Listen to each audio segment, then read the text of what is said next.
इयत्ता 10वी विज्ञान तंत्रज्ञान भाग 1 सेतुपाठ क्रमांक आपण 10वा बघतोय. आपली दुसरी चाचणी झाली. त्यानंतर हा दुसरा सेतुपाठ आहे. 9वा आपण तुम्हाला पाठवलेला आहे. विद्यार्थ्यांनी सगळ्या मराठी माध्यमाच्या हा तुमच्यासाठी खास व्हिडिओ वेगळा केलेला आहे, त्यामुळे तुम्ही पाहायचा आहे. पूर्वज्ञानावर आधारित आपण अभ्यासक्रम हा बघतोय सेतुपाठामध्ये, सेतु अभ्यासक्रमामध्ये. तर इयत्ता 9वीचं प्रकरण आपण 14वं बघतोय.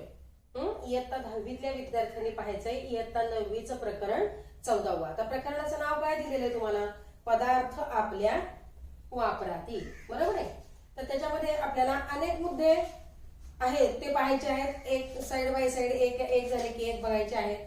त्याच्यामध्ये सुरुवातीला बघायचंय दैनंदिन जीवनातील महत्वाचे क्षार कोणते आहेत? तर NaCl, NaHCO3, CaOCl2, Na2CO3 dot H2O.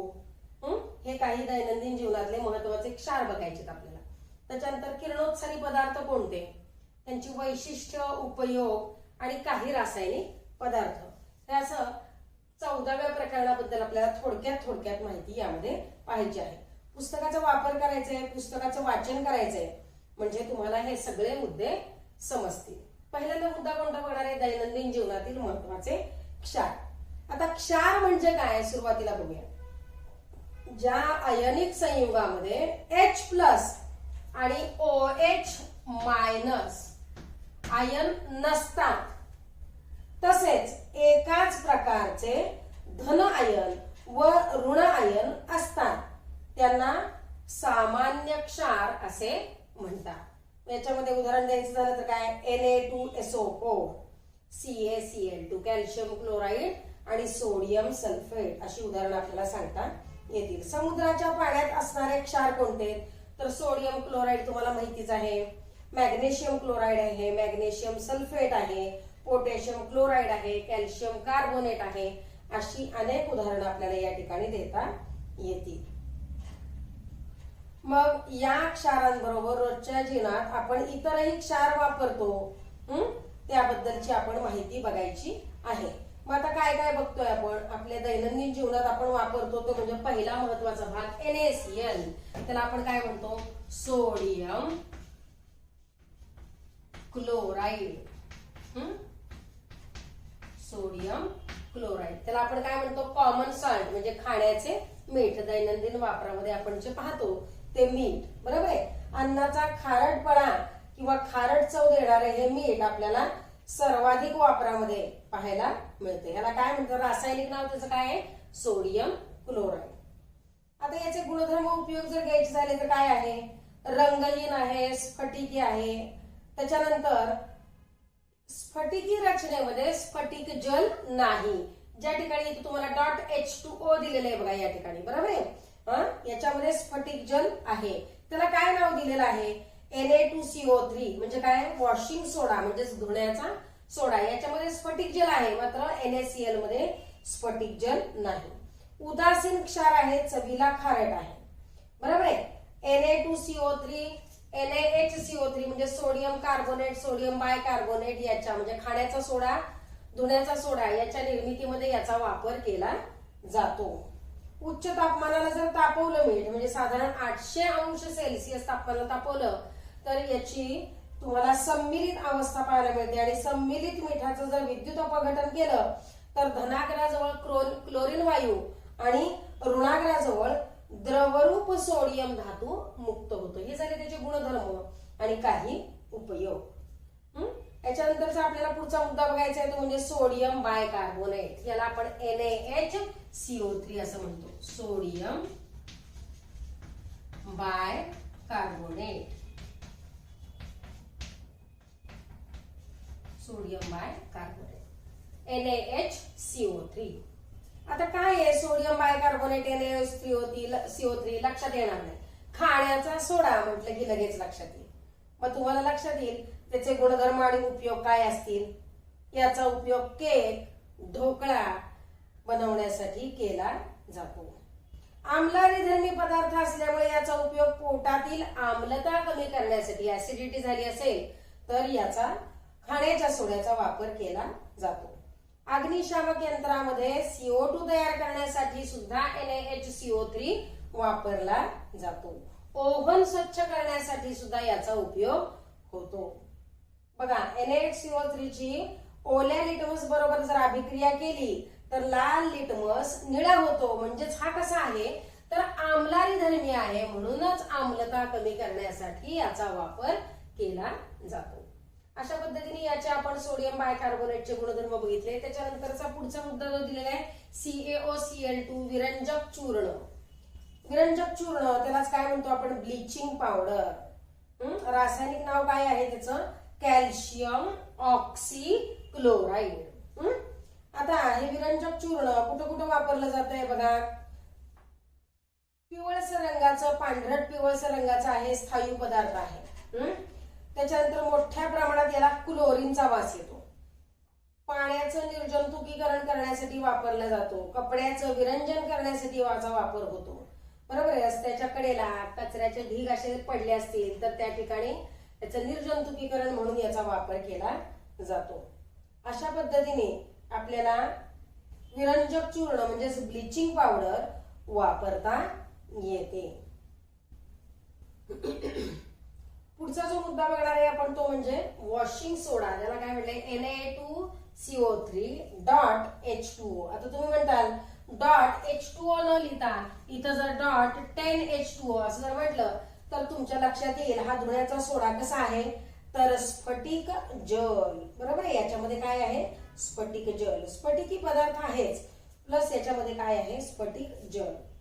याचे गुणधर्म सांगायचे झाले तर काय येईल तर जलीय द्रावणामध्ये लिटमसचा रंग निळा होतो. आर्द्रता शोषक आहे, म्हणजे हवेत जर उघडा राहिला तर याच्यामध्ये काय दिसून येतो हवेतील बाष्प शोषून घेण्याची क्षमता दिसून येते. कपडे धुण्यासाठी याचा वापर केला जातो. कागद काच उद्योगामध्ये याचा वापर होतो. पेट्रोलियमच्या शुद्धीकरणात याचा सोडियम कार्बोनेटचा वापर केला जातो. बरोबर आहे. कक्ष तापमानाला हा करड्या रंगाचा आणि गंधहीन चूर्ण आपल्याला पाहायला मिळतं. याला काय म्हणलेलं आहे धुण्याचा सोडा. त्याच्यानंतर खाण्याचे मीठ, त्याच्यानंतर खाण्याचा सोडा, त्याच्यानंतर विरंजक चूर्ण आणि धुण्याचा सोडा हे अशा आपण दैनंदिन जीवनातील महत्वाचे क्षार जे वापरामध्ये आपण घेतो रोजच्या रोज ते आपण पाहिले. त्याच्यानंतरचा आपल्याला पुढचा मुद्दा बघायचा आहे तो म्हणजे किरणोत्सारी पदार्थ. किरणोत्सारी पदार्थ जर युरेनियम, थोरियम, रेडियम हे जर बघितले पदार्थ तर यांच्या अणुअंक उच्च आहे. या मूलद्रव्यांमध्ये अदृश्य आणि अतिशय भेदक उच्च दर्जा असणारी प्रारणे उत्सर्जन करण्याचा गुणधर्म पाहायला मिळतो. म्हणूनच यांना काय म्हणलेलं आहे किरणोत्सारी पदार्थ. का तर किरणोत्सारी या मूलद्रव्यांचं अणुकेंद्रक अस्थिर असतं. या अस्थिर अणुकेंद्रकातून किरणोत्सार होत असतो. मग आपण या म्हणजे किरणोत्सारी पदार्थातून बाहेर पडणारी प्रारणे पाहायची आहे. ती तुम्हाला समोर आकृतीमध्ये दिसतील. ती 3 प्रकारची प्रारणे पाहायला मिळतात बघा. अल्फा, बीटा आणि गॅमा किरणे अशा 3 प्रकारची तुम्हाला प्रारणे याच्यामध्ये पाहायला मिळतील. त्याच्यानंतर याचं जर आपण वैशिष्ट्य बघायचं झालं तर समोर तुम्हाला एक मोठा तक्ता दिसतोय बघा. अल्फा, बीटा, गॅमा किरणांची गुणवैशिष्ट्य काय दिलेलं आहे त्याचं स्वरूप दिलेलं आहे, वस्तुमान दिलेलं आहे, प्रभार दिलेला आहे. म्हणजे अल्फा किरणे धन प्रभारित आहेत, बीटा किरणे ऋण प्रभारित आहेत, गॅमा किरणे प्रभार रहित आहेत. अशा पद्धतीने आपण त्याचं वैशिष्ट्य पाहायचं आहे. अशी तुम्हाला काही वैशिष्ट्ये या ठिकाणी दिलेली आहे. किरणोत्सारी समस्थानिकांचे उपयोग कुठे कुठे उपयोग होतो तर फक्त अणुबॉम्ब तयार करण्यासाठीच उपयोग होतो असा गैरसमज आहे. तर उपयोग वैज्ञानिक संशोधन करण्यासाठी होतो, कृषी उद्योगधंदे त्याचबरोबर औषधी वनस्पती अनेक क्षेत्रांमध्ये केला जातो. मग किरणोत्सारी पदार्थांचा उपयोग 2 प्रकारे केला जातो. केवळ फक्त किरणोत्साराचा उपयोग करून केला जातो आणि दुसरं म्हणजे किरणोत्सारी मूलद्रव्याचा प्रत्यक्ष वापर करून केला जातो. अशा पद्धतीनेही आपण किरणोत्सारी पदार्थांची माहिती पाहू शकतो. आता आपल्याला शेवटी बघायचा मुद्दा तो म्हणजे काय दैनंदिन जीवनातील काही रासायनिक पदार्थ. त्याच्यामध्ये खाद्य रंग तुम्हाला माहिती, खाद्य रंग. एखाद्या खाण्याच्या पदार्थाला एक विशिष्ट असा चांगला रंग येण्यासाठी आपण काही रंग वापरतो, त्याला खाद्य रंग असं म्हणतो. मग फळांचे रस असतील, सॉस असेल, आईस्क्रीम, बर्फाचा गोळा, लोणची, जॅम, जेली याच्यामध्ये खाद्य रंग वापरली, सुगंधी द्रव्य खाद्य रंग वापरली जातात. बरोबर आहे. जसा याचा चांगला उपयोग आहे, खाद्य रंग मिसळल्यानंतर ते खाद्य रंग पावडर जेल वापरली तर ते दिसायला छान दिसतात किंवा ते टिकायला बऱ्याच काळ टिकतात, तसे त्याचे दुष्परिणाम पण आहेत. याच्यामध्ये शिसे आणि पारा थोड्या प्रमाणात वापरलेला असतो, त्यामुळं सतत खाणाऱ्या लोकांना हे घातक ठरू शकतात. किंवा लहान मुलांमध्ये ADHD म्हणजे काय तर attention deficit hyper activity disorder हा रोग दिसून येतो. त्याच्यानंतर तुम्हाला पुढचा मुद्दा माहितीये, तो म्हणजे डाय. केसांना आपण कलर देतो किंवा ओठांना लिपस्टिक लावतो, बरोबर आहे. ज्या वेळेला आपण असे पदार्थ वापरतो त्यावेळेला त्या केसांना किंवा ओठाला किंवा ओठांमुळे पोटाला वेगवेगळे दुष्परिणाम पाहायला मिळतात. जसं रंग प्राप्त होतो तसं चामड्याचे बूट, पर्स, चप्पल यांना सुद्धा चमकदार बनवण्यासाठी आपण असे डाय सारखे रंग वापरतो. केसांना कलर करण्यासाठी ओठाला लिपस्टिक लावतो, नखांवरती नेल पॉलिश लावतो, बरोबर आहे. तसं याचे दुष्परिणाम पण आहेत. केस गळणं, केसाचा पोत खराब होणं, त्वचेची आग होणं किंवा खाज येणे. त्याच्यानंतर लिपस्टिक मध्ये कॅरामाइन असतं, त्यामुळं ओठांना इजा होत नाही, पण मात्र पोटात गेल्यावर पोटांचे विकार होऊ शकतात. मग यावेळेला काय करायचं तर नैसर्गिक रंगांचा वापर करायचा.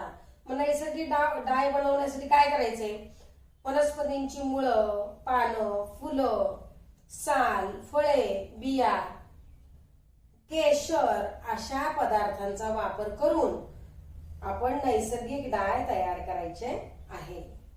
त्याच्यानंतर आपल्याला कृत्रिम रंग पण माहितीये. जसे खाद्य रंग आहेत तसे काही कृत्रिम रंग हे सुद्धा काय आहे, काही रासायनिक पदार्थांमध्येच येतात. हे कृत्रिम रंग म्हणजे कोणते तर रंगपंचमीला रंग खेळणे, घराला रंग देणे, हे सगळे काय आहेत तर कृत्रिम रंग. याच्यामध्ये पाऱ्याचं प्रमाण असतं, त्यामुळं आंधळेपणा, त्वचेचा कर्करोग, अस्थमा, त्वचा खाजणे किंवा त्वचेवरती बारीक बारीक रंध्र असतात ती कायमची बंद होणे असे धोके होऊ शकतात. मग निसर्गातील काही स्रोतांपासून रंग तयार करू शकतो. मग बीट असेल, पळसाची फुले असतील, पालक, गुलमोहर असेल यापासून आपण रंग तयार करू शकतो. त्याच्यानंतर दुर्गंधीनाशक असेल, टेफ्लॉन असेल, पावडर कोटिंग आहे, मृत्तिका, पोर्सेलिन हे सगळे काय आहेत तर काही रासायनिक पदार्थांमध्ये हे सगळं मोडतात. या प्रकरणाचं 14व्या प्रकरणाचा आपण आढावा घेतलेला आहे. याचं पुस्तक पूर्ण प्रकरण पुस्तकातलं प्रकरण वाचायचंय आणि तुम्हाला सराव प्रश्न पुढे दिलेले आहेत, ते सराव प्रश्न सोडवायचे आहेत. आपण सेतू पाठ क्रमांक 10 कृतीपत्रिका क्रमांक 10 आज पूर्ण केलेली आहे.